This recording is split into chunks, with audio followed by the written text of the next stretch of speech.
Yang diberkati boleh lambaikan tangan. Haleluya. Katakan Tuhan baik. Saudara kasih dalam Tuhan, lewati waktu. Pastinya saudara diinginkan Tuhan menjadi pribadi yang tampil beda. Kalau tadi pagi saya sampaikan harus kita menjadi agen perubahan. Supaya apa? Supaya bisa menunjukkan garam dan terang dunia yang sudah saudara miliki. Jangan sampai orang merasakan bahwa kehidupan kita terasa biasa saja. Buat sesuatu yang berarti saudara. Tandakan dalam hidup ini bahwa saudara bisa membuat sesuatu yang berarti. Mulailah dalam hidup saudara hari ini melihat sesuatu yang terbaik. Kalau saya bisa hari ini sekali lagi thank you buat Bapak Gembala, Pastor Lukas Kusuma dan keluarga semuanya. Kiranya hari ini saudara buat sesuatu yang berarti. Kalau Tuhan sudah memanggil kehidupan saudara, kalau Tuhan sudah menarik saudara dari kehidupan yang lama, kehidupan yang mungkin dulu sia-sia, sayang kalau kita tidak bikin sesuatu yang berarti. Maka oleh karena itu untuk membuat hidup yang berarti kita harus tetap kuat. Sama-sama bilang tetap kuat. Sesuai dengan tema kita pada hari ini tetap kuat. Supaya dimanapun saudara berada, dimanapun saudara ditempatkan, dimanapun saudara hari ini punya kesibukan, saudara tetap harus menjadi kuat. Hanya kekuatan yang daripada Tuhan lah yang membuat kita ada jaminan. Tanpa di luar Tuhan, sekali lagi kita tidak akan pernah kuat. Katakan amin. Mari kita lihat dalam Kisah Para Rasul. Pasal yang ketiga, yang ke-1 sampai yang ke-10 saya akan baca. Haleluya. Pada suatu hari menjelang waktu sembahyang yaitu pukul 3 petang. Naiklah Petrus dan Yohanes ke bait Allah. Di situ ada seorang laki-laki yang lumpuh sejak lahirnya sehingga ia harus diusung. Tiap-tiap hari orang itu diletakkan dekat pintu gerbang bait Allah yang bernama Gerbang Indah untuk meminta sedekah kepada orang yang masuk ke dalam bait Allah. Ketika orang itu melihat bahwa Petrus dan Yohanes hendak masuk ke bait Allah, ia meminta sedekah. Mereka menatap dia dan Petrus berkata, "Lihatlah kepada kami." Lalu orang itu menatap mereka dengan harapan akan mendapat sesuatu dari mereka. Klik. Tetapi Petrus berkata, "Emas dan perak tidak ada padaku. Tetapi apa yang kupunyai kuberikan kepadamu. Demi nama Yesus Kristus orang Nazaret itu, berjalanlah." Lalu ia memegang tangan kanan orang itu dan membantu dia berdiri. Seketika itu juga kuatlah kaki dan mata kaki orang itu. Ia melonjak berdiri lalu berjalan kian kemari dan mengikuti mereka ke dalam bait Allah. Berjalan dan melompat-lompat serta memuji Allah. Seluruh rakyat itu melihat dia berjalan sambil memuji Allah. Lalu mereka mengenal dia sebagai orang yang biasanya duduk meminta sedekah di gerbang indah bait Allah. Sehingga mereka takjub dan tercengang tentang apa yang telah terjadi padanya. Katakan amin. Saudara-saudara yang kasih dalam Tuhan, kisah ini mengingatkan kembali kepada kita semuanya. Bagaimana kita seringkali melihat orang yang lemah adalah bagian orang-orang yang tidak berarti. Melihat bahwa orang yang lemah adalah orang-orang yang sesuatu yang harus kita pedulikan. Ternyata memang kebalikan saudara. Kebalikan. Tuhan mau menempatkan saudara bukan hanya menjadi orang-orang yang hanya spesial untuk hanya diperhatikan. Tetapi kita juga harus belajar bagaimana membangkitkan sesuatu yang Tuhan taruh. Jangan heran ada seseorang yang hanya tunanetra. Tapi dia bisa menulis buku yang begitu luar biasa. Sampai bukunya itu sampai jutaan eksemplar yang dicetak ataupun yang ditulis. Dan itu laku luar biasa. Dari seorang penulis yang buta. Artinya kita melihat bahwa orang-orang spesial yang Tuhan tempatkan. Kadang-kadang bukanlah orang yang dianggap sebelah mata. Terkadang Tuhan bisa hadirkan mereka untuk menunjukkan dan membangkitkan kita. Kok mereka bisa? Kenapa kalau mereka mampu? Pastinya saudara yang masih mungkin bisa melihat, bisa melakukan sesuatu. Pasti jauh lebih besar untuk bisa melakukannya. Amin. Nah klik. Jadi hidup kita ini seperti kompas saudara.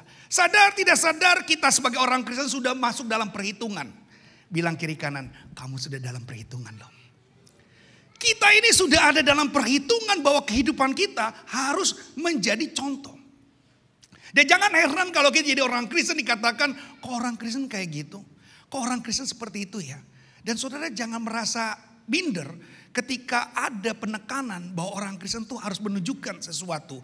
Ya memang betul. Orang Kristen memang harus menunjukkan sesuatu. Kekristenan harus menunjukkan yang namanya perbedaan. Kekristenan harus menunjukkan yang namanya perubahan. Seketika saudara menjadi orang Kristen dan hidup saudara sama saja, tidak berbeda, bahkan jauh mungkin lebih buruk daripada sebelumnya, ini akan menjadi tontonan loh saudara. Kita ini seperti artis dan video yang berjalan. Ketika satu kesalahan kita lakukan, maka banyak mata tertuju kepada saudara untuk membuat satu penekanan. Dan kita sadar bahwa ini adalah satu kesempatan untuk kita bisa melakukan satu terobosan. Pak, Bu, ini satu perhitungan yang saudara seperti kami semuanya harus belajar bagaimana Tuhan mau mendidik saudara untuk menjadi seseorang yang jauh lebih berbeda. Itu sesuatu yang memang harus Tuhan tunjukkan. Nah, ada satu statement saya bilang begini saudara, klik. Pada saat kita jatuh, Tuhan akan memberikan kekuatan sehingga kita dapat bangkit. Firman Tuhan memberikan inspirasi kepada kita untuk bangkit. Firman Tuhan menjadi kompas dan pengharapan bagi kita. Di tengah kegagalan ada pengharapan. Ini akan jauh berbeda pengenalan saudara kepada Tuhan ternyata sangat menguntungkan. Perbedaan ketika kehidupan saudara setelah mengenal Tuhan pastinya harus ada perbedaan. Bagaimana tadi pagi saya sampaikan bagaimana kehidupan kita setelah diselamatkan.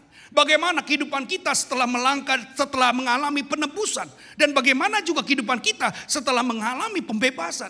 Kalau sama saja, tidak ada sama sekali perubahan, tidak ada yang berbeda. Kehidupan saudara dulu tidak suka berdoa, setelah terima Yesus, setelah menjadi pelayan Tuhan, juga malas berdoa. Apa lebihnya? Dan hidup ini harus punya nilai, sama-sama bernilai. Kalau saudara tidak bernilai, apa yang bisa kita jual? Apa yang bisa menunjukkan kebanggaan Tuhan? Saudara lihat bagaimana Tuhan membanggakan saudara Ayub. Apa hal yang disampaikan Tuhan kepada iblis tentang Ayub? Apakah engkau melihat hambaku yang saleh, jujur, takut akan Tuhan, dan menjauhi kejahatan? Ternyata 4 hal itu ada di dalam diri Ayub saudara. Dan 4 hal itu apakah ada juga di dalam diri kita? Jujur, saleh, takut akan Tuhan, dan menjauhi kejahatan. Ini salah satu yang menjadi kesukaan Tuhan. Sehingga Tuhan bisa promosikan saudara Ayub untuk kita juga bisa perhatikan. Dan kalau Tuhan mau menunjukkan diri pribadimu, apa yang menjadi kebanggaan Tuhan tentang atas hidup kita? Apa yang menjadi promosi Tuhan atas hidupmu? Hati-hati, apakah kita sudah mulai tidak ada nilai sama sekali? Jujurnya nggak ada, salehnya nggak ada, takut akan Tuhannya apalagi? Menjauhi kejahatan, jauh dari harapan. Tentunya saudara tidak akan pernah membuat hidup saudara menjadi sia-sia. Ingat sekali lagi kita ini kompas. Mau gimana pun kita akan selalu diarahkan. Ketika saudara salah mengarahkan jalan, lihat apa yang terjadi. Imam Eli merasa bersalah saudara dengan Samuel. Kalau saudara lihat 1 Samuel 3 ayat ke-7 dikatakan, Samuel ketika mendengar suara Tuhan, dia gak tahu apa-apa loh saudara. Di situ dikatakan Samuel tidak mengenal Tuhan. Dan dia belum tahu Tuhan. Artinya Eli pada saat itu membuang kesempatan yang harusnya Eli ajarkan kepada Samuel. Yang dimana Hana terlalu percaya kepada Eli untuk anak itu dititipkan di bait Allah. Untuk ditaruh di bait Allah dengan besar harapan bahwa Samuel akan dididik dengan secara rohani yang lebih baik lagi. Ternyata waktu Samuel mendengar suara Tuhan, Samuel gak tahu itu siapa. Karena di ayat ke-7 katakan Samuel tidak mengenal Tuhan saudara. Dan jangan sampai kita menyesal. Waktu yang terbatas, waktu yang singkat hidup kita di dunia ini, taruhlah menjadi hidup yang lebih berkualitas. Hidup yang berarti saudara. Jangan sampai hidup kita gak ada artinya apa-apa. Yang dikenang cuma semua kekayaan kita, yang dikenang cuma semua kehebatan kita. Tetapi bagaimana kita bisa melahirkan rohani kita supaya orang di luar sana yang belum percaya jadi percaya. Itulah yang menjadi menguntungkan.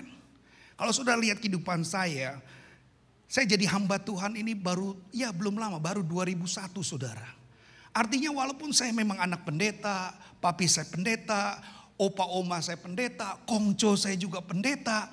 Bayangkan udah 4 generasi pendeta, saya nggak pengen sama sekali jadi hamba Tuhan saudara. Karena saya terlalu pikir, udahlah nggak mau jadi hamba Tuhan. Saya cukup jadi pelayan Tuhan, jadi pelayan Tuhan. Satu ketika semua rentetan masalah terjadi. Sampai saya diingatkan Tuhan, saya masuk dalam penjara. Sampai 2 kali Tuhan masukkan saya dalam penjara. Baru di situ saya nyadar. Ternyata Tuhan punya rencana. Saya bilang, Tuhan oke, kalau Tuhan mau jadikan saya hamba Tuhan, saya siap Tuhan. Tapi kasih saya tanda. Dan Tuhan gak pernah main-main dalam hidup seseorang. Sekali lagi, bilang sama kiri kanan, Tuhan gak main-main dalam hidup seseorang. Dia ubahkan saudara. Dan saya mengalami Tuhan, saya bilang Tuhan ini kesempatan buat saya. Waktu Tuhan izinkan saya masuk satu persatu. Dan saya mengalami kecelakaan berkali-kali. Dan itu tidak sedikit, sampai anak saya juga harus lahir dalam keadaan prematur. Wah rasanya semua sudah diperlihatkan. Tapi kadang-kadang manusia itu bebal saudara. Tapi ketika saya buka telinga saya bilang Tuhan, kalau Tuhan mau saya jadi hamba Tuhan, saya siap sekarang. Dan itu mengubah loh saudara. Betul. Kadang-kadang Tuhan mau menunjukkan itikat kita, kemampuan kita. Justru manusia saat ini miskin keinginan, miskin kemauan, miskin untuk niat untuk mengalami perubahan dalam kehidupan dia. Saya pikir saya cuma ingin mau jadi bos, saya ingin jadi pemimpin perusahaan, saya ingin bekerja dan saya pengen uang yang banyak. Karena saya tahu jadi pendeta uang yang gak ada, saya jadi pendeta mungkin uangnya sedikit. Ternyata saya pikir gak seperti apa yang orang lain katakan. Dan saya tetap bertahan. Ujian, ya itu namanya hidup saudara. Kalau banyak cucian itu namanya laundry. Ya, kalau banyak ujian itu namanya hidup. Amin. Bilang sama-sama, banyak ujian itulah hidup. Banyak cucian itu laundry. Saudara-saudara, dan waktu saya lewati masalah demi masalah, saya melihat, jujur saya katakan, saya melihat bagaimana Tuhan betul-betul bekerja. Amin. Hidup ini kompas loh saudara. Salah arah saja kita mengarahkan ketidakbenaran bagi seseorang. Mungkin sekitar kita.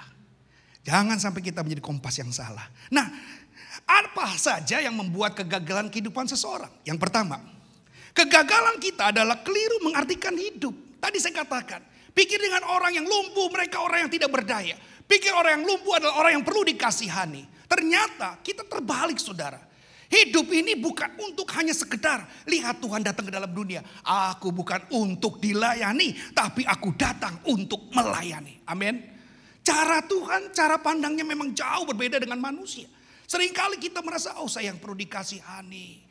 Akhirnya saya tidak bisa melakukan apa-apa, kan saya yang perlu dikasihani. Saudara-saudara, jangan saudara mengartikan hidup yang salah. Sekali mengartikan hidup yang salah, kepanjangan ke depannya, jalan ke depan saudara juga akan mengalami kekeliruan. Yang kedua, tadi ayatnya sudah saya lihat, di situ ada seorang laki-laki yang lumpuh sejak lahirnya sehingga ia harus diusung. Artinya apa? Seringkali hanya mereka-mereka yang perlu dikasihani, yang perlu diperhatikan, sehingga kita hanya memerhatikan untuk orang lain tolong buat kita. Yang kedua, keliru cara pandangnya. Di dalam Kisah Rasul ketiga ayat kedua B katakan, tiap-tiap hari orang itu diletakkan di dekat pintu gerbang. Saudara pikir di gereja dengan mencari Tuhan, saudara akan mendapatkan jalan keluar. Jangan salah dalam mengartikan Matius 6 ayat 33. Tetapi carilah dahulu kerajaan Allah dan kebenarannya, maka semuanya itu akan ditambahkan. Maksudnya adalah ke gereja dulu baru kerja. Bukan itu saudara. Kerajaan Allah bicara kuasa. Kerajaan Allah bicara tentang kebenaran. Kerajaan Allah bicara tentang sukacita. Inilah yang saudara harus lakukan. Bagaimana kuasa kebenaran, damai sejahtera itu hadir dalam kehidupan saudara. Kadang-kadang kita berpikir bahwa dengan ke gereja semua yang akan menyelesaikan masalah. Tidak. Saudara jangan berpikir waktu saudara datang ke gereja semua masalah selesai. Saudara tetap akan menghadapi masalah. Cuma bedanya saudara tampil menjadi pemenang. Tampil menjadi pemenang dalam setiap masalah ada persoalan. Siapa bilang orang Kristen gak akan ada masalah? Siapa bilang orang Kristen semuanya tidak akan pernah ada sakit, semuanya sehat? Saya percaya memang. Tapi ketika ada sakit apakah engkau mulai undur? Apa ketika sakit engkau mulai percaya bahwa itu tidak disertai Tuhan? Memang Tuhan tidak pernah berjanji langit selalu berwarna biru, jalan selalu rata. Tapi yang Tuhan janji adalah pengiringan penyertaan buat kehidupan kita. Amin. Pintu gerbang bukan satu jawaban. Ketika saudara ada dalam Kristus, tidak ada persoalan. Pasti ada persoalan. Cuma bedanya saudara selalu tampil menjadi pemenang. Tepuk tangan bagi Allah kita. Nah, statement saya bilang begini saudara, klik, kita baca sama-sama. 1, 2, 3. Titik lemah seorang terletak pada keinginan dan kemauan untuk berubah lebih baik tidak kuat. Banyak orang berusaha tetapi tengah jalan mereka mundur. Berusaha di tengah jalan mereka tidak mampu. Saudara-saudara, firman Tuhan sendiri katakan dalam 1 Korintus 10:13, pencobaan-pencobaan yang kau alami adalah pencobaan biasa yang tidak pernah melebihi kekuatanmu, tapi sesungguhnya Tuhan kasih kita jalan keluar. Tuhan tidak pernah membiarkan saudara tergeletak. Tangannya akan selalu menopang saudara, menolong buat kehidupan saudara sebagai orang yang percaya. Nah, hari ini persoalannya adalah kita percaya enggak? Persoalannya adalah kita tetap mampu enggak bertahan dalam keadaan hal apapun. Saya yakin saudara, jemaat-jemaat BMC adalah jemaat-jemaat yang sudah terlatih, adalah jemaat-jemaat yang pasti. Kalau saudara sudah keluar dari Indonesia, ada di tempat atau di negeri ini, tentunya Tuhan mau bikin saudara mewarnai Amerika dengan firman-Nya lewat saudara dan saya. Amin. Amin. Dan yang ketiga, keliruan kita apa? Pengajaran saudara. Seringkali kita diajar dengan cara-cara yang salah. Kita diajar dengan cara-cara yang mungkin buat kita tidak benar. Hati-hati saudara. Pak Gembala sudah memberikan satu kita ajaran tiap-tiap hari lewat Zoom. Itu adalah sesuatu yang terbaik.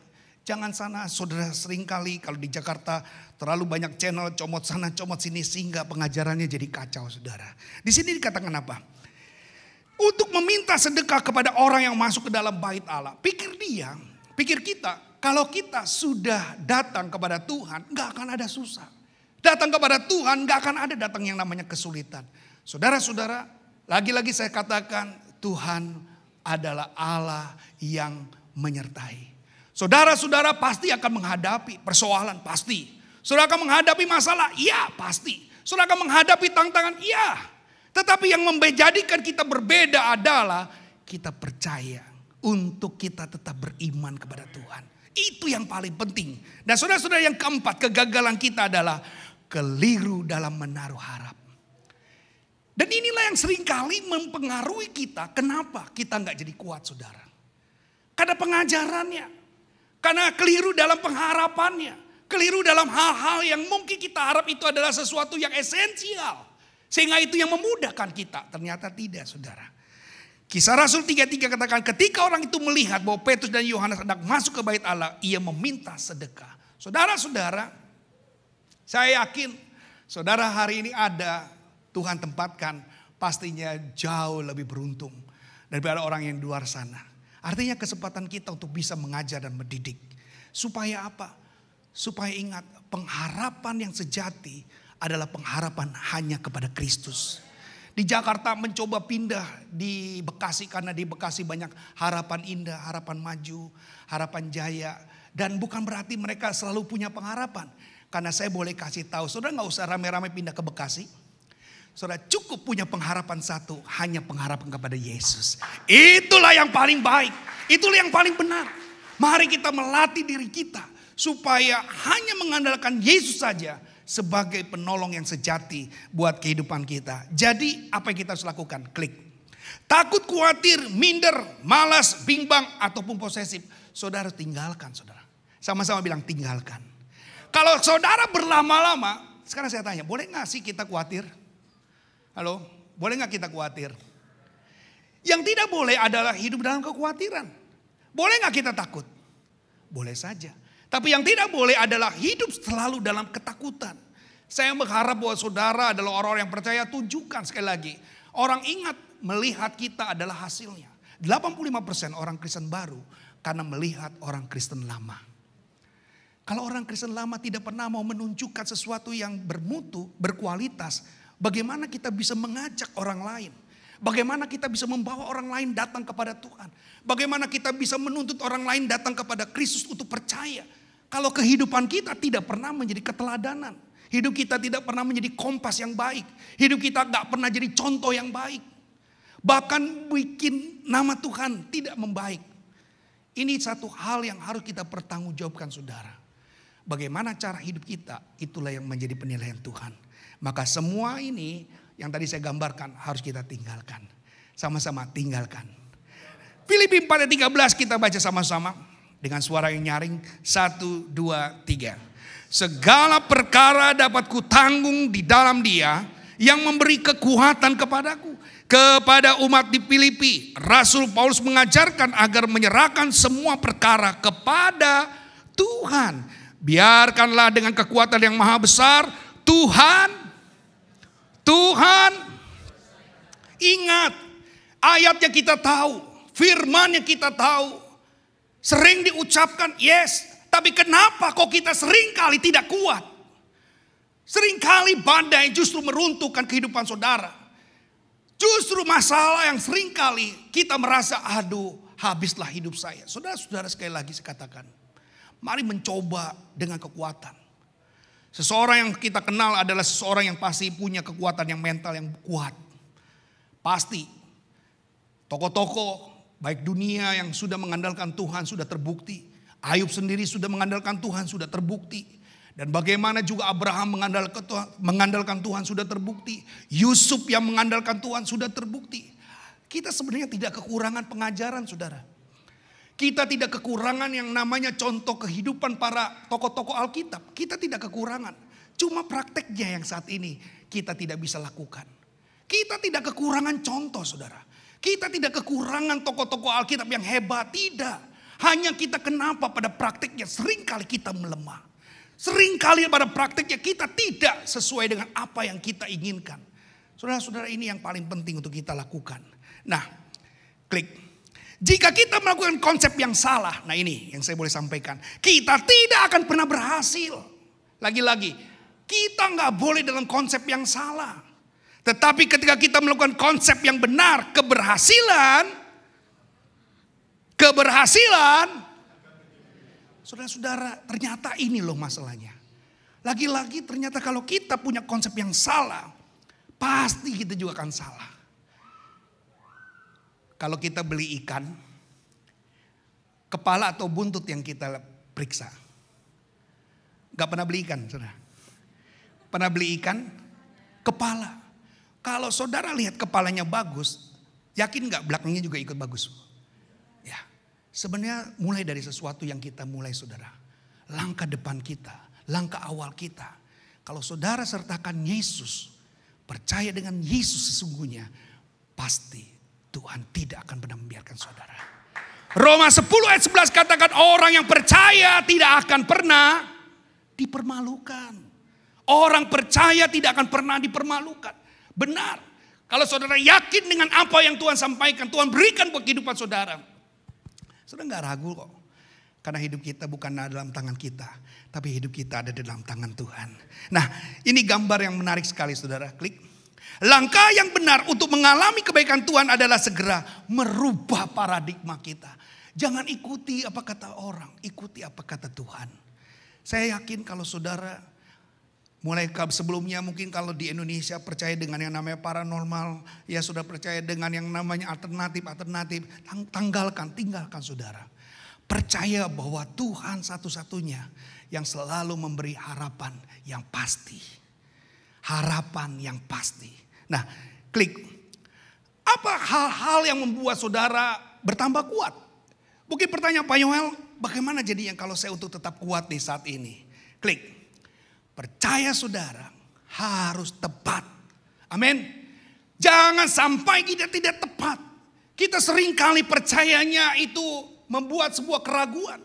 Percaya kita itu sepertinya ya kalau Tuhan jawab oke lah, kalau Tuhan gak jawab ya gak oke lah. Jadi saudara-saudara, kalau kita percaya yang setengah-setengah, percaya yang ragu-ragu, ini yang membuat percaya Petrus yang sering kali membuat dia menjadi tenggelam. Kalau saudara percaya yang benar, amin. Bahkan percaya yang tepat. Yesaya 54 ayat 10 kita baca sama-sama. 1, 2, 3. Sebab biarpun gunung-gunung beranjak dan bukit-bukit bergoyang, tetapi kasih setiaku tidak akan beranjak daripadamu. Dan perjanjian damaiku tidak akan bergoyang. Firman Tuhan yang mengasihani engkau. Kalau kita percaya yang tepat, sekalipun bukit bergoyang, dan gunung-gunung beranjak tidak akan mengubah saudara. Orang menyakiti saudara, oh tidak akan. Kadang-kadang kita punya masalah dengan manusia, gereja yang jadi korban. Kita punya persoalan dengan manusia, gereja yang jadi korban. Selalu menjadi gereja yang menjadi korban saudara. Wah, saya gak bisa ke gereja lagi karena ada si dia, ada si A, si B. Oh saudara-saudara, hari ini mari. Sekalipun gunung-gunung akan beranjak, bukit akan bergoyang. Saudara bisa bayangkan kejadian yang seperti apa tuh kalau gunung beranjak. Kejadian yang seperti apa, artinya lebih fatal saudara hidup saudara. Ini bukan sekedar orang gak ajak ngomong saudara. Bukan sekedar saudara diobongin orang loh. Kalau gunung beranjak ataupun bukit bergoyang, artinya gempa yang begitu hebat. Artinya persoalan yang sangat dahsyat.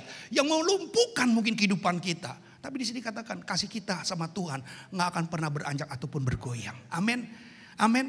Berani tampil prakteknya saudara. Amin. Yang amin cuma satu, masuk surga langsung. Pak, ngomong mah gampang Pak, tapi kalau udah berhadapan dengan yang namanya gunung beranjak, bukit bergoyang, gila. Pasti saya gak akan pernah bisa lagi. Tapi saudara percaya, firman Tuhan sudah mengingatkan. Katakan apa? Perjanjian damaiku tidak akan pernah bergoyang. Amin. Yang kedua, kalau saudara punya kepercayaan yang tepat, saudara harus punya tindakan yang tepat. Kadang-kadang kita gak punya tindakan. Yakobus sendiri bilang iman tanpa perbuatan pada hakikatnya adalah mati, sia-sia. Saudara harus punya tindakan. Sudah percaya saat ini tindakan apa yang sudah lakukan. Kita lihat dalam Roma 12 ayat 14, 1, 2, 3. Berkatilah siapa yang menganiaya kamu, berkatilah. Kalau ada orang yang salah pada saya, oh gak bisa Pak, rohani sih rohani Pak, rohani itu di gereja Pak. Wah, ya itu manusia lama kita. Maka saya bilang, tadi pagi saya bilang begini, untuk mempertahankan 2 jam jadi orang benar di gereja gampang Pak, Bu. Pura-pura baik, purba, ya, pura-pura senyum, pusem, semuanya itu gampang. Ya, bukan pusar saudara. Itu gampang. Tapi yang paling luar biasa adalah ketika kita keluar dari gereja ini 22 jam setelah itu, Senin sampai Sabtu, mampukah kita mencerminkan hidup sebagai seorang Kristen yang benar? Ini persoalan saudara. Kalau untuk 2 jam pura-pura jadi orang baik gampang. Tapi ketika kita keluar, bisakah kita menjadi cerminan Kristus? Apakah kita jangan-jangan masih pakai manusia lama? Lu jahat, gua lebih jahat. Lu makan, gua lebih makan. Lu sakitin, gua akan lebih sakitin. Apakah ini cermin? Tindakan kita juga harus seperti apa yang firman Tuhan katakan. Kita jangan cuma hebat waktu kita menyanyikan pujian. Tapi dalam tingkah laku kehidupan kita, perilaku harus juga sesuai dengan ku mau seperti Kristus. Amin.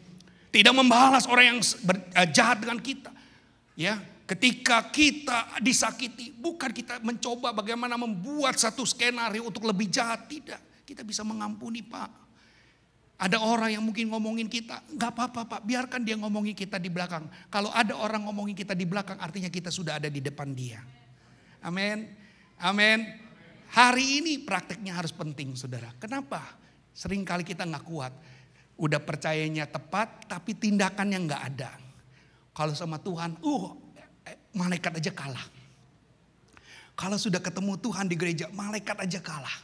Tapi ketika perbuatannya langsung dipertunjukkan, wah dia gagal total saudara. Jangan kita sedemikian. Amin. Yang ketiga, untuk jadi kuat adalah apa? Pengajarannya.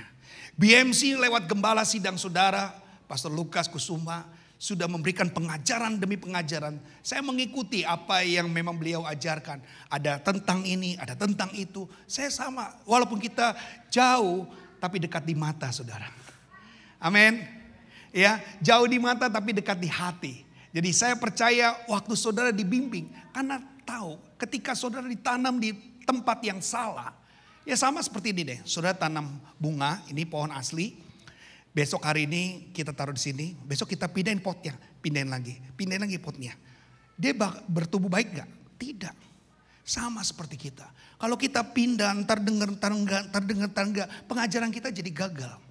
Kalau kita ikuti, kita laksanakan, cuma pasang telinga loh saudara.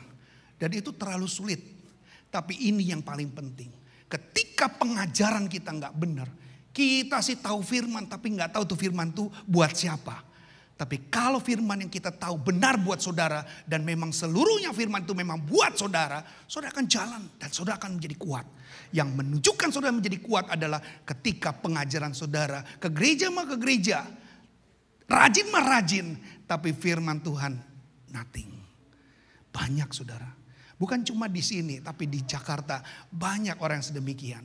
Kita tidak diinginkan hanya untuk rutinitas, tetapi bangkit rohani kita. Tanda kesetiaan kita apa sih? Nilai yang Tuhan bisa nilai dalam hidup kita apa sih? Maukah kita seperti Ayub yang diberikan nilai oleh Tuhan tentang kehidupan yang membanggakan? Marilah kita juga membunyikan suatu gema yang terbaik, membaukan harum yang wangi, supaya kehidupan kita punya nilai yang sehingga waktu kita disebut ada nilai-nilai dalam diri kita, inilah sesuatu yang membuat saudara menciptakan mahkota buat saudara semuanya. Lagi-lagi saya boleh katakan, tidak ada piala tanpa perlombaan. Tidak ada piala tanpa pertandingan. Hidup ini lomba saudara. Hidup ini pertandingan. Artinya suka gak suka kita harus lewati. Artinya suka gak suka saudara harus jalani. Kita gak bisa berhenti atau minta waktunya berhenti, gak bisa. Yang namanya masalah tua muda, kecil besar, hamba Tuhan ataupun bukan jemaat, saudara juga akan mengalami yang namanya masalah. Kami ini bukan orang yang spesial yang langsung nanti masuk surga langsung, enggak. Kami sama seperti saudara. Kalau kami tidak baik-baik melatih kerohanian kami tidak punya kesempatan untuk masuk dalam kerajaan surga. Atau jangan-jangan kami lebih ditinggalkan. Maka kita saat ini sedang berlomba. Bukan berarti gembala sidang adalah tempat yang khusus langsung masuk dalam kerajaan surga. No. Jadi pendeta langsung masuk surga, enggak ada jalur khusus. Kita tetap sedang berjuang. Kita hanya dipresentasikan untuk memberikan kesempatan sebagai hamba Tuhan. Tapi perjuangan kita, Bapak Ibu yang duduk dengan saya, kita sama Pak. Kalau kita enggak kuat, kalau kita enggak sungguh-sungguh, kita akan tertinggal. Firman Tuhan sudah katakan, banyak yang terpanggil, tapi sedikit yang terpilih. 5 gadis yang bodoh, 5 gadis yang pintar, kisahnya mereka bukan ada yang bodoh atau yang pintar. Semuanya dapat undangan, artinya semua baik. Yang mengubah mereka menjadi bodoh adalah ketika mereka kumpul dengan komunitas yang salah. Pengajaran yang salah. Sehingga mereka tertinggal, akhirnya mereka dikatakan 5 gadis yang bodoh. Kalau saya katakan ini ada yang bodoh, ada yang pintar, tidak akan dapat undangan. Kenapa mereka dapat undangan? Prinsipnya 10 itu didapat memperoleh undangan sehingga mereka siap untuk menantikan kedatangan pengantin pada saat itu. Tapi kenapa mereka jadi bodoh? Karena mereka salah memilih komunitas. Mereka salah menentukan sikap. Mereka salah waktu ibadah. Mereka tidak mencari Tuhan dengan sungguh-sungguh. Mereka salah pada waktu mereka beribadah. Mereka tidak berkenan di hadapan Tuhan dengan baik. Dan janganlah kita sedemikian saudara. Kita dikumpulkan menjadi orang-orang yang punya undangan. Dan undangan itu tiketnya one by one. Tidak bisa titip-titipan saudara. Istri ataupun suami gak bisa goncengan. Kita sendiri-sendiri. Kalau saudara gak serius-serius sama Tuhan, tertinggal. Tapi kalau kita mau sungguh-sungguh sama Tuhan, peringatan-peringatan firman Tuhan, maka saya bilang mau siapapun yang khotbah, kalau saudara tidak pernah mau berubah, saudara tidak akan mengalami yang namanya pencurahan Tuhan. Dia ke gereja tapi gak pernah berubah. Begitu-gitu saja. Ingat, 5 gadis yang bodoh, 5 gadis yang pintar. Awalnya adalah 10 gadis yang hebat. Kenapa dia jadi tertinggal? Kenapa dia jadi bodoh? Salah menentukan sikap. Sikap kita adalah ikuti pengajaran yang tepat. Amin. Kita baca Amsal 3 ayat 5-6. 1, 2, 3. Pemain musik saya undang. Percayalah kepada Tuhan dengan segenap hatimu. Apa dikatakan? Janganlah bersandar kepada pengertianmu sendiri. Tuhan bilang apa? Akuilah dia dalam segala lakumu, maka ia akan meluruskan jalanmu. Pak, Bu, ini berita indah buat kita. Jadi kuat, bagaimana kita punya pengajaran yang benar, percaya yang benar, punya tindakan yang tepat. Supaya jangan sampai kita ikut Tuhan, tapi gak ada yang bisa bernilai. Tunjukkan nilai kita. Kita baca sama-sama, klik.